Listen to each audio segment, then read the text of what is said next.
Dominique Lagrousse-Sampère, qui a longtemps travaillé avec Jean-Pierre Pernaut au journal de 13h de TF1, révèle combien elle touchait à l'époque. Les fidèles téléspectateurs du journal de 13h de TF1 se souviennent bien sûr de Dominique Lagrousse-Sampère.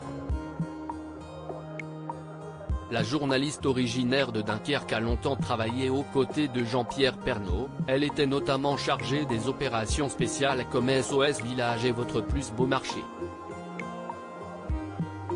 L'acolyte du présentateur star, qui a officié pour les chaînes du groupe Bouygues durant plus d'une vingtaine d'années, également sur LCI, avait finalement choisi de quitter son poste, peu après l'arrivée de Marie-Sophie Lacaro à la tête de ce rendez-vous d'information de la mi-journée. Dominique Lagrousse-Sampère révèle son salaire reçu dans l'émission Chez Jordan, ce vendredi 17 mars 2023, à l'occasion de la sortie de son livre Celle qui s'aimait enfin, la grande reporter a accepté de révéler le salaire qu'elle gagnait à l'époque sur TF1. Je touchais brut 6 000 €. Ce qui me faisait 4 500 € net, par mois, a-t-elle avoué à l'animateur. Si le montant peut sembler confortable, Jordan de Luxe s'est empressé de préciser, on n'est pas du tout dans des salaires mirobolants, recevant l'approbation de son invité.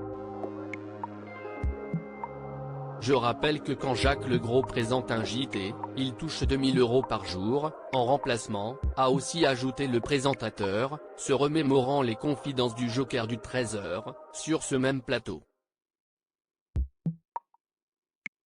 Les raisons du départ de Dominique Lagrousse-Sampère. Dominique Lagrousse-Sampère a également accepté d'en dire plus sur ce qui l'a poussé à quitter TF1. J'ai passé 20 ans formidables, 20 ans qui ont fait que je suis devenue la professionnelle que je suis. Notamment grâce à Jean-Pierre qui a eu du pif.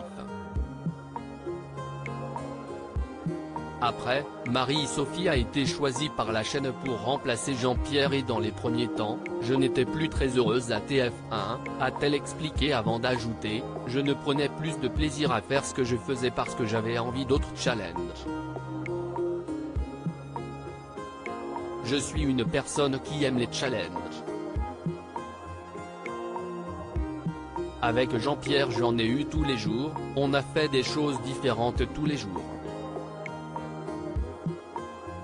Et d'un seul coup je n'en avais plus.